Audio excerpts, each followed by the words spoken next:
Hi. Hello, good afternoon, everyone. Welcome to part three of this three-part series on the stain of stigma in our community. My name is Maria Banga, and I am founder of the association Hope for the Abused and the Battered. And I was doing a project, on the stain of stigma in our community. And I decided to do these action steps, host these webinars so that we could look at it together. I have had two before, one with Mirabel Sonke, a very dear big sister of mine, founder of the association, the Network for Solidarity, Hope and Empowerment. And we looked at everything about, we looked at several things about stigma, different areas from which stigma can originate and all of that. And last Wednesday, I hosted Mark Julien, who is the founder of Pure Hope, another organization I collaborated with. And we looked at our lived experiences and we really got practical. And I want to continue today by hosting Foto Marinus Fotabo. He is a classmate of mine from secondary school, so we come from way back. And he's the founder of Reach the World organization.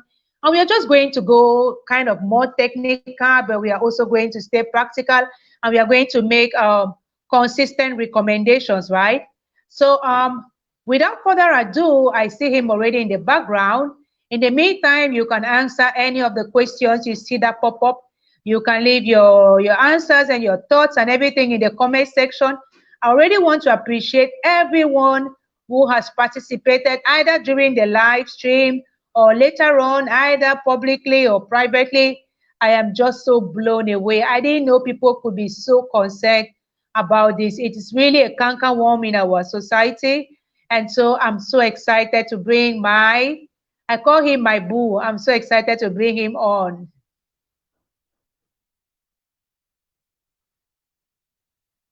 Hello? Hello? Unmute yourself. I can't hear you. Are you muted? I can't hear you. You're muted. Can you check if you're muted?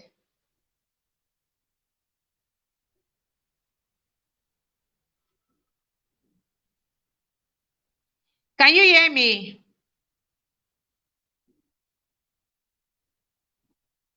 I'll take you backstage and then I'll bring you back when you are sure that the volume is good. I seriously cannot hear you. Try again. Go out and come back in. When coming in, unmute your microphone and your video, Papa, beg you.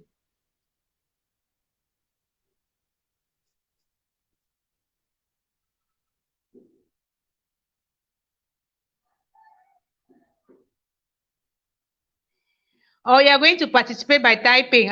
He has gone. You see the network? Oh my goodness. I thought it was going to be great where he is, but I don't know. So while waiting for him to come back, go check out what is happening with his network and everything, right? Please, if you join, kindly share. This topic doesn't seem to be one of those trending topics in our community, although it affects us a lot. But gradually, the more awareness we raise, the more interest people will have in not only participating, but in speaking up, speaking out, sharing our lived experiences, and helping people out in one way or the other, especially by connecting them to associations like mine and Marinus and Mark and Grandson Bell. There are many, sometimes like Rewokam, because stigma comes from several angles, and it's a good thing to, find some support when you have to deal with any of these things. I don't know where Marinus is. I don't know what's happening to his microphone, but I am just going to read a few of the things that I might have read before, but I just want to share with us. Um, because the question is, what is stigma? What is stigma to you? So you can leave your answer in the comment section. Well, the classic textbook definition of stigma is a mark or sign of disgrace, which distinguishes someone from the rest of society and diminishes their worth as a person. That's from the Central Resource Manual of the Canadian Commission on Mental Health, 2012. So that's the classic definition of stigma, a mark or sign of disgrace. And already hearing that, we can start to think about the few times or the times in life when we have felt like we have a mark of disgrace or we have a sign of disgrace. I remember back there when I was pregnant, out of wedlock in 2002 or early 2000, January 2003 to be candid. I know when I got pregnant, on the 1st of January 2003. Okay, back then, it wasn't just like today where people are even celebrated for getting pregnant out of wedlock and all of those things. Now, it was a disgrace. Some families will actually reject you and beat you up or those kind of things. So, wow, his video is off. What are we going to do with this man?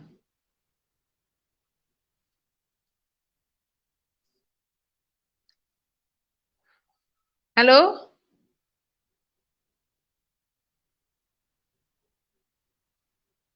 What's happening to your phone? I can't hear you. Can you hear me?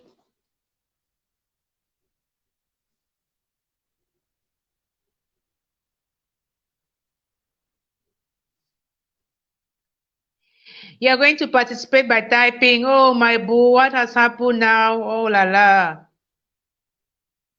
Okay, but I'm not going to stigmatize you. I'm just going to ask you to please go and check your microphone. My goodness. I would have really loved for us to start this thing properly and with all of that. But whenever he joins, we are going to jump into that. Please, if you see this question and you have anything you want to share, kindly post your comments in the comment section, right? And I'll put it on the screen and we are going to discuss it, right? What is stigma to you? So the origin of stigma refers to a mark that was cut or burned into the skin of criminals, slaves, or traitors in order to visibly identify them as blemished or morally polluted persons so that people should avoid them. These individuals were to be avoided or shunned, particularly in public places.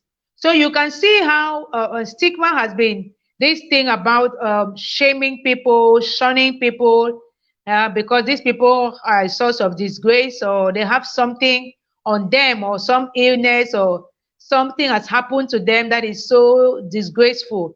So we even without a physical mark, we have this mark in our mind that when you see this person, you just have to run, you have to call them out, you have to shame them, be it online or offline, you have to do all of those kind of things. You even have to write about them, badmouth them. You have to let the whole world know that this person has this mark of disgrace. Wow. Stigma is also understood as a complex social process of labeling, stereotyping, othering, devaluing, and discriminating against, and involves interconnected cognitive, emotional, and behavioral components. So stigma is also understood as a complex social process of labeling, stereotyping, othering, devaluing, and discriminating. Wow. Labeling, you label somebody. Look at that one. Look at that one. Look at that one. Look at that one. Look at that schizophrenic. Look at that bipolar. Look at that PTSD girl. Look at that prostitute. Look at that this. Look at that that. So you label them, you stereotype them. People from the Northwest, That means everybody from the Northwest is people from the Northwest. One person from the West does something, everybody from there is trouble. Or people from the Southwest, or girls like that, or boys like that, stuff like that. That's stereotyping. Othering, those people, these people, born again people, Catholics, these people, those people. And because we do all of that now, we devalue them and we discriminate against them. People with different sexual orientation, different religion, different all of that. I don't know where my friend is and what is it with the network today. I can't imagine that for our tech series we are going to have this much problems. Because for part 1 and 2, we didn't really have this much problems. I really hope it works out this time. Hello?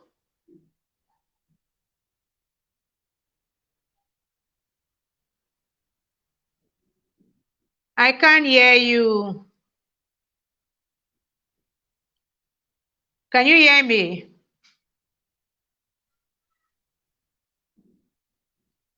I don't know where you are. I seriously don't know where you are. It's terrible.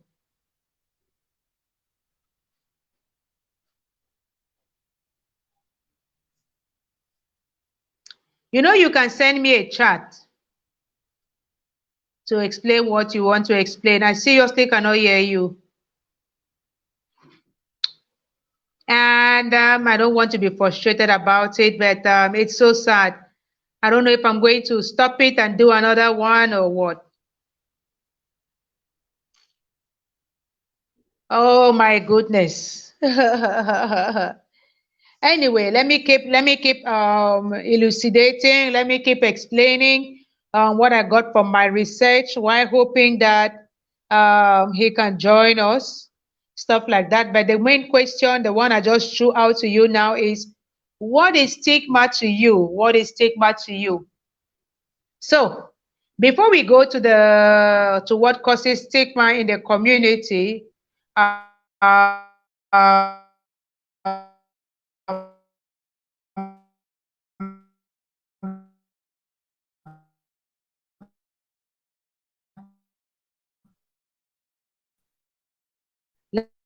let me just read some more, right? What I have here. Stigma is a major barrier that prevents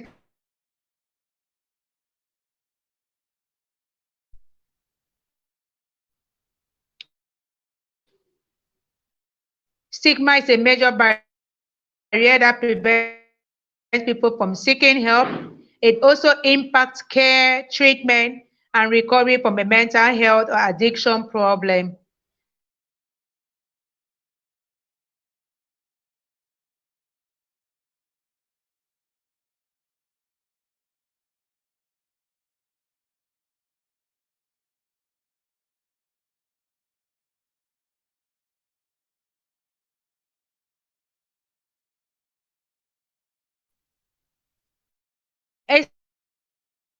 It's not only people living with a mental illness, even people who have been through some situations like domestic abuse, sexual violence, addiction problems, and all of these things, who have had like maybe even miscarriage, or who have lost a child, and all of those things that we find weird. Even people with illnesses that cannot be easily explained, even rheumatoid arthritis, even and people didn't talk about it. And people with HIV/AIDS, for example, people living with HIV/AIDS were stigmatized, ostracized, were shunned, were shamed. So all of those things, it's not only mental illness. But yes, these people say, and I'm one of those people, right, that the stigma they face is often worse than the illness itself. Just the thoughts about what people will say makes me even more sick than actually when I have a crisis or when I'm triggered and all of those kind of things. So, what causes stigma? Do you have any idea what causes stigma?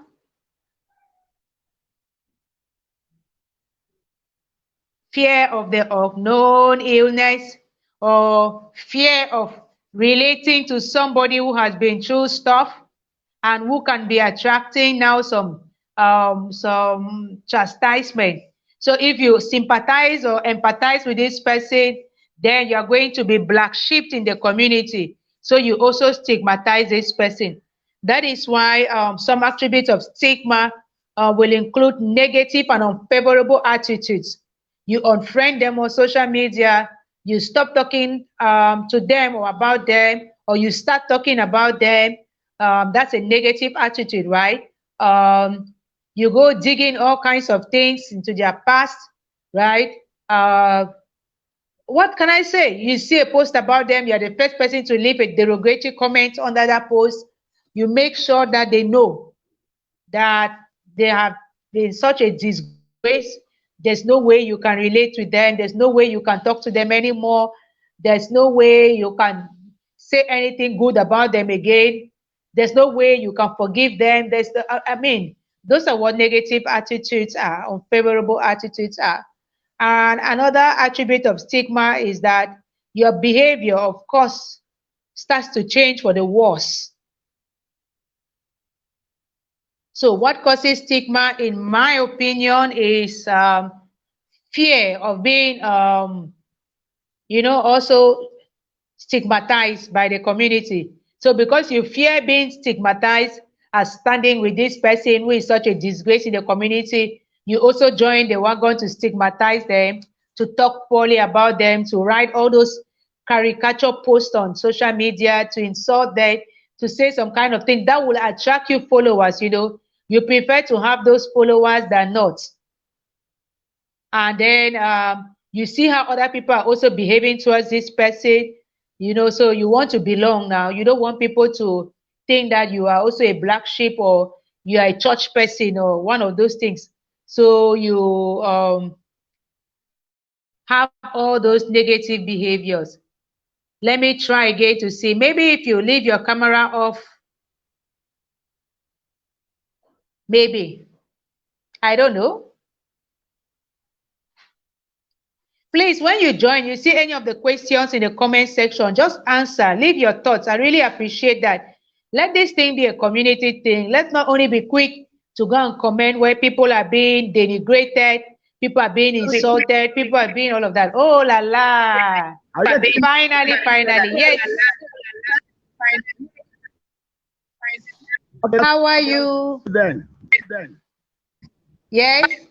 I'm doing good. Greetings to viewers.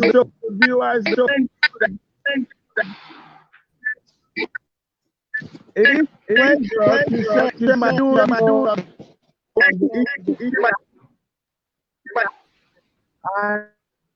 we have to go forward to have to fight about it. I'm glad said by sister will be very much for it was well, and I'm glad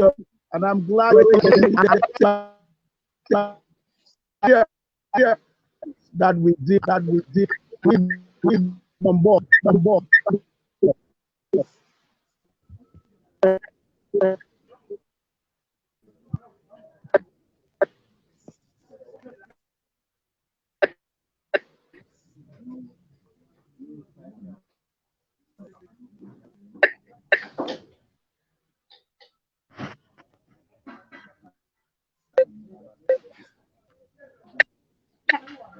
I'm the one who was frozen now. Oh la la.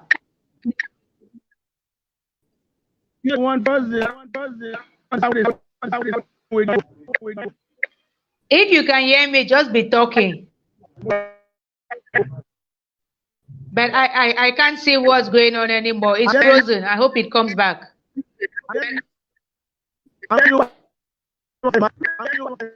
Yes. Yeah.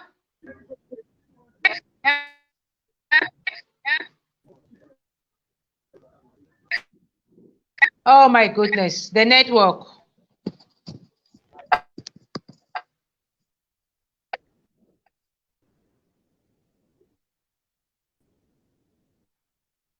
I'm going to take myself out and bring myself in again. It's not even going. What's happening? Oh my goodness.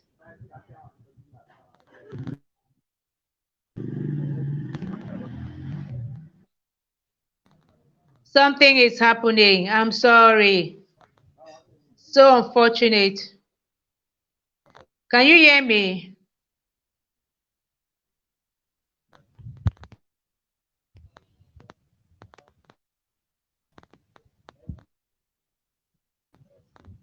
Yeah, I'm back.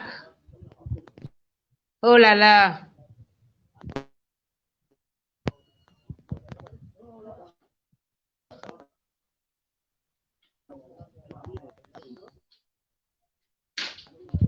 Papa, please now let's try to continue. It was not so good when you were talking.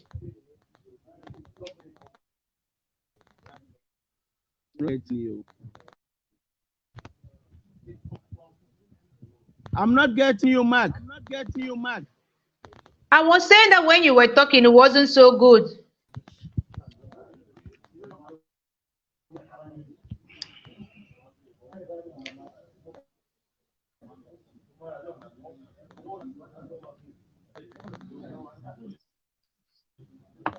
Go and take it from my table.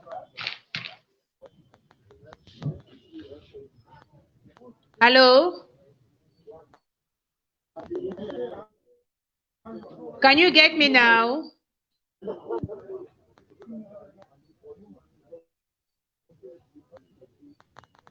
Hello? Yeah, but I cannot I'm hear not my getting you. guests. Oh my goodness. I can get you. Why are you not getting me? I can't hear you. Okay, let's get into the topic now. We are already 22 minutes gone. Yeah? Can you mute yourself? I'm not muted.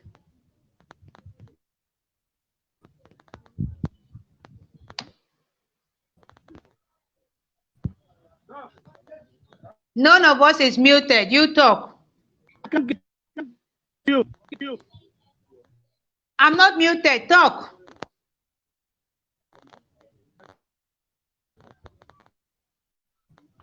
I was talking about stigma and I was talking about what causes stigma in the community and some of the attributes of stigma.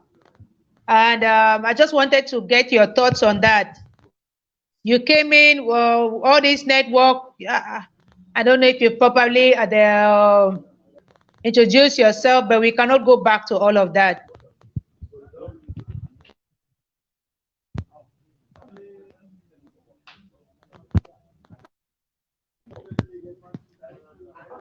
It's your mic that has a problem, not me, oh.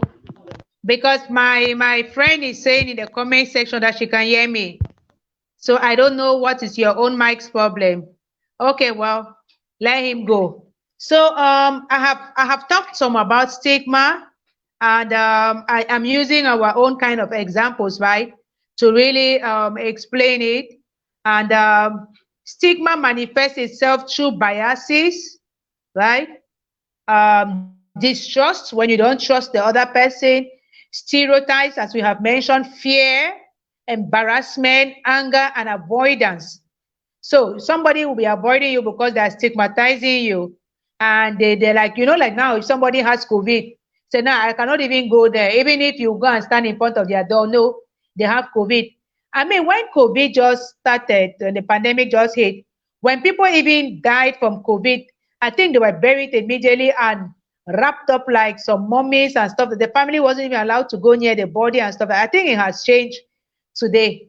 And I remember once one lady she had COVID and she shared it on social media. Oh my goodness, hell let loose. People were insulting her. People were saying she's lying. People were saying, oh, so she's proud to have had COVID. It was like, COVID was the worst thing anybody could ever have. Like people brought it upon themselves and stuff. Today, people have COVID and they talk about it. And, I have a friend now. I also went to school with her. She has COVID and she's doing a live. She's sharing her updates, and people are like, no, don't say what's wrong with you. Why? Why can't I be free to say I have COVID? Why can't I be free to say I'm HIV positive? Why can't I be free to say I live with post-traumatic stress disorder? Why? That is, you're ostracizing me, you're avoiding me, you're trying to shame me just because you're afraid to identify with me. Like, you know that mad woman, you know that prostitute, you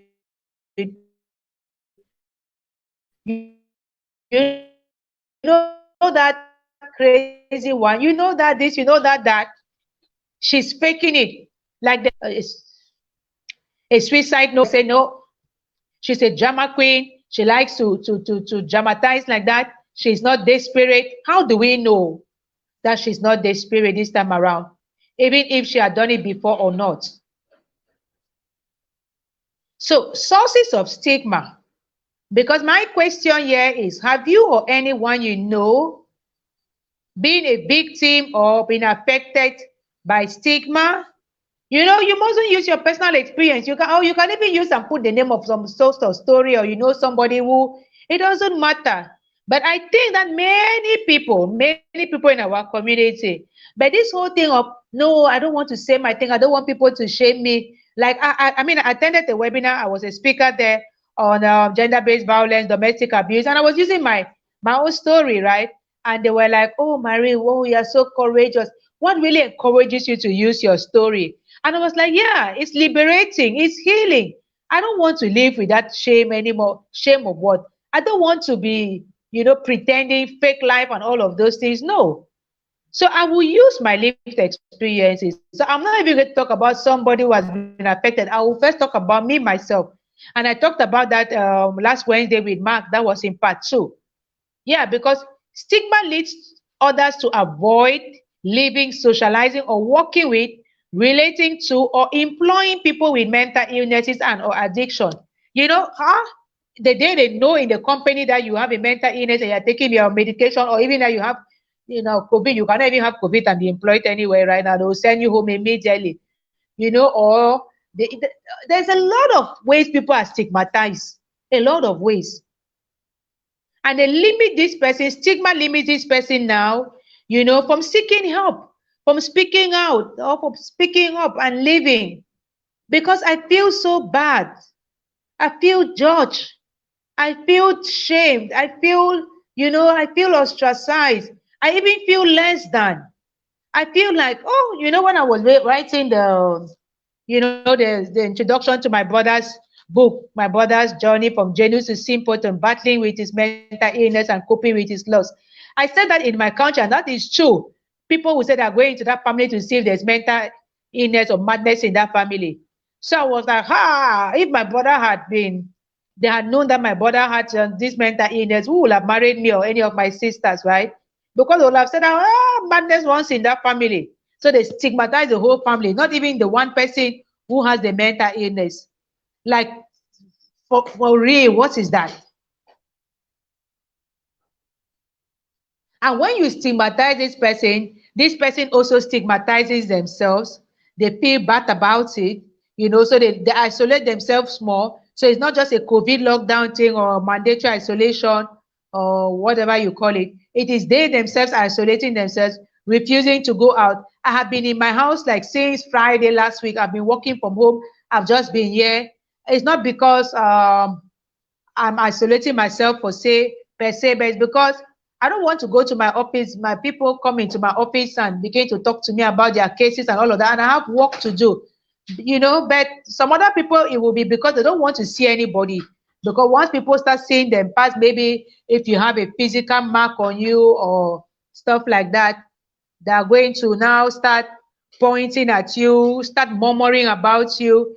Like I have this, my friend Ekema, he tells me that he feels like when he goes to his city of Boya, people look at him, even if he's not sick at that time, he doesn't have any signs of distress, but they already know his history. So they isolate it, they talk about it, say, another one, another Makolo Chris man that, stuff like that. Even if people don't say it loud anymore, once you see them and they turn their eyes, you already feel inside you that, of course, they're talking about you. Or as you are entering into some place, they stop talking. You just start feeling they were talking about you. So that is what stigma does, and it's so challenging. both to you, to the family, even to the community. In some countries, they really take this so seriously and are really putting into place structures to address it, and there are laws and all of that. But in my country, for where it's like maybe I'm the first person to start talking too much about these things. So yeah, keep talking your thing there, gradually, hopefully one day it's going to be. But people have taken their lives, even in this country, because they have been stigmatized, or they themselves, they self-stigmatize themselves because of what they have gone through. Maybe a failed marriage and all of those kind of things. Maybe your career has not picked up the way you thought it should pick up, and people are laughing at you. Maybe whatever reason, for whatever reason. But that is all stigma. Stigma for me is at the foundation of a lot of mental health problems and challenges, and it helps to keep it in place and make you feel like I'm a loser. And the worst one is that even the church doesn't talk about mental health. So don't even go there. If you go there, they're going to pray for you to remove that evil spirit. And if it doesn't come out, then you are a crackhead, you're a nutcase. And so they send you away, and you go round and round. And that by the time they've done like 10 churches with you, you're completely mad. Nobody takes time to listen to another person. So sources of stigma are the self, the family, on my table, the society, the healthcare system, the criminal justice system.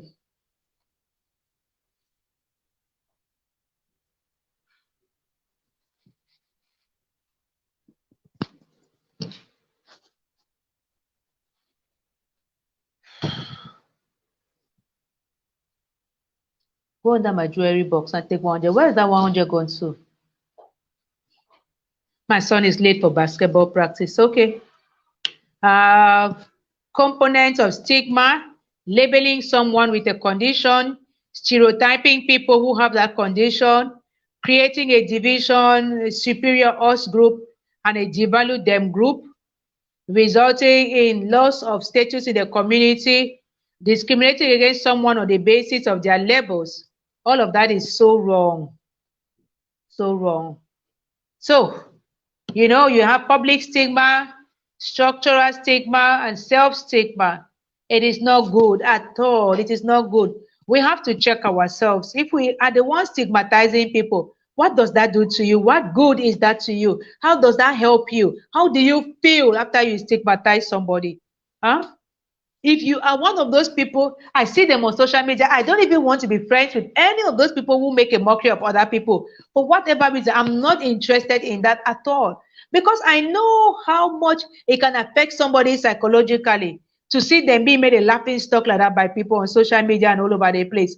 So I try to empathize. I try to, but sometimes if you just try to call somebody to order, hey, they'll come after you. So I simply just unfollow anybody I see doing those kind of things. Because my next question, and the last one that I had here, which is also very important, is what can be done to combat and eradicate this stain of stigma in our community?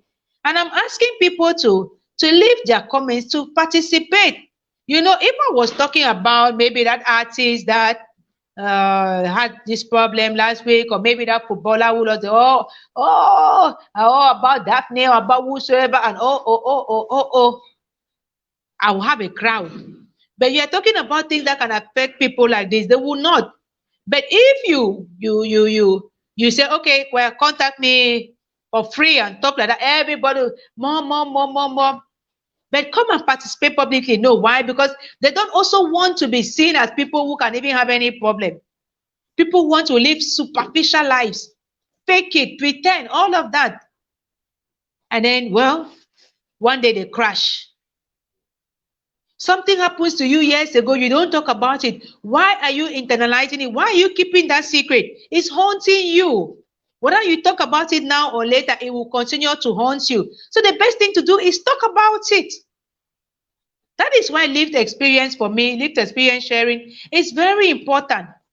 Because stigma can cause you to isolate yourself, have low self-worth. Don't go for treatment, don't seek for help. You cannot even be employed because you cannot keep a job because, well, you are being so affected, you don't sleep well, or, you've lost all etiquette, you don't even know how to behave anymore. So, and then you get a mental illness, so you don't have a house, you become homeless, you cannot stay in school because of the illness, so, and all of that. You lose friends and family members. Of course, there are people unfriend you, family, they reject you. But one, I heard about one young lady who did an HIV test and she was positive, and the family kicked her out immediately. We don't want trouble. Another effect of stigma is bullying. This one, people on social media are champions. They will bully you until bully you. Write about you, put your picture, write all kinds of things on your picture. Ah, I saw when that player, he wasn't even the only one who missed a penalty, but I don't know why he was a scapegoat. They wrote on his player wanted, on his picture wanted. I didn't even know who he was. I asked somebody, why are they writing wanted on somebody's picture? The person there is the person a thief. Say, no, it's that player who missed the penalty. I said, just for missing penalty now, that what is all of this?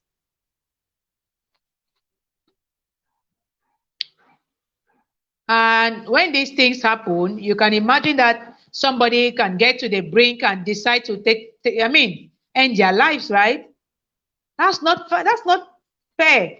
And then when it happens, those very people were bullying you, ostracizing you, making a mockery of it, or they will be the ones now to start writing all kinds of things on social media and say, oh my goodness, we didn't see this coming. Why didn't they reach out for help? But this young lady reached out for help, and people said, nah, she's faking it. She has done that several times before. And people who want to die by suicide, they don't even write a note. They don't go and start announcing it on social media. They just kill themselves. Can you imagine? Other people were even saying, okay, farewell, greet my late mother for me, greet my late brother for me. What kind of thing is that? If they were reading all of those comments, can you imagine?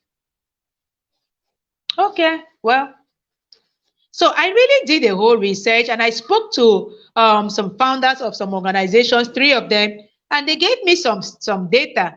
And I'm not the only person who meets people who have been affected by stigma and stuff like that. But I think that the more we come together, the more we have this kind of conversations, then the more we normalize the conversation. We are not ashamed to talk about it. You know, when COVID just came and people were like, oh, COVID, COVID. I said, if I just dare have COVID, from day one to the end of the COVID, people will see me on Facebook. I will talk about it.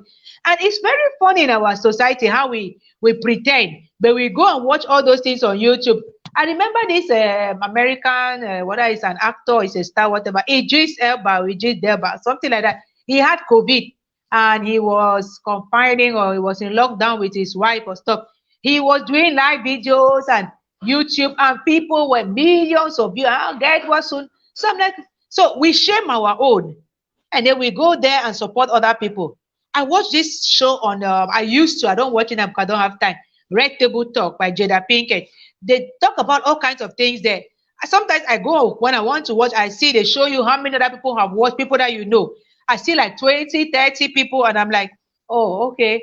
But if you organize this kind of thing in this country, one, they will not come. Two, they're going to stigmatize you and call you all kinds of names for that. Three, anybody you invite to that table is a target.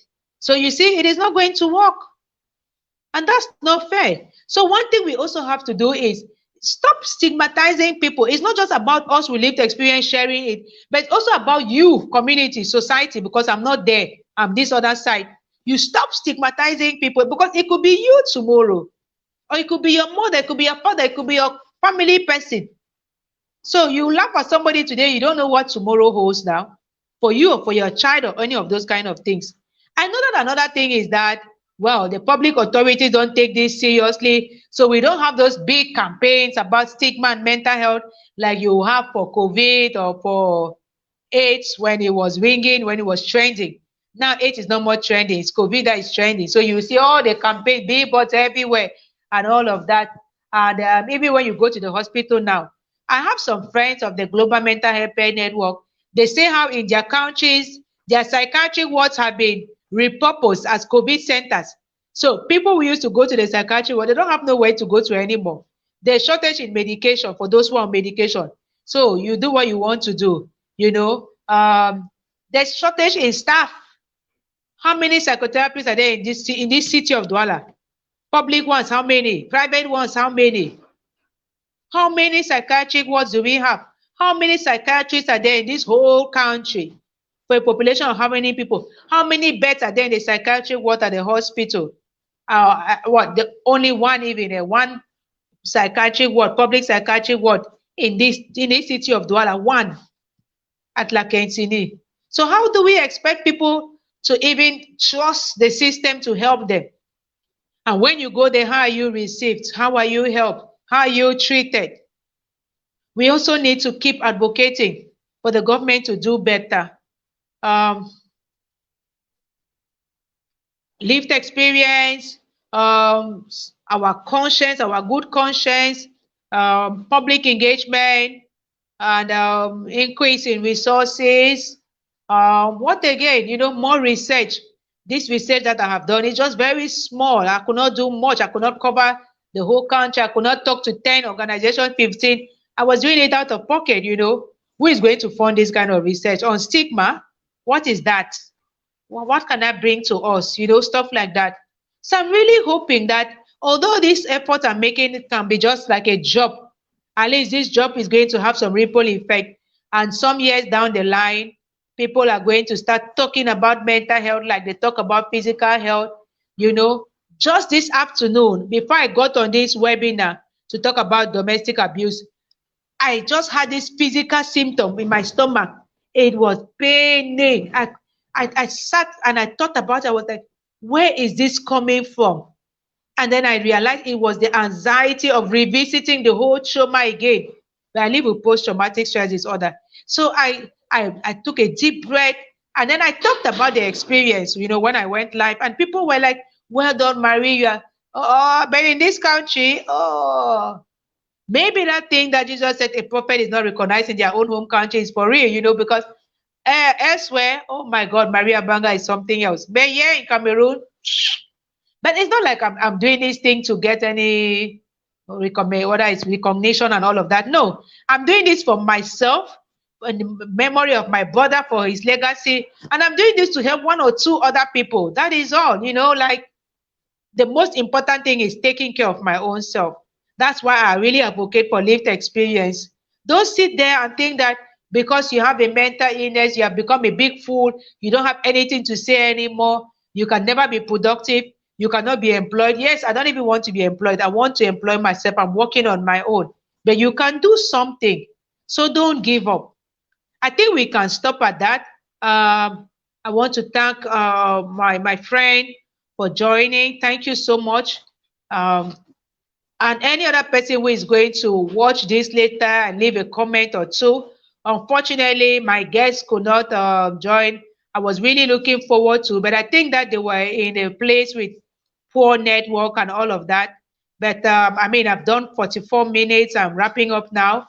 I'm just so grateful, and I think that I will really be able to have some data, with which to make some serious recommendations, maybe for a bigger project next time, or who knows, it can affect national policy later on. Okay, so thank you so much, everybody. Have a wonderful Wednesday afternoon, and God bless us all.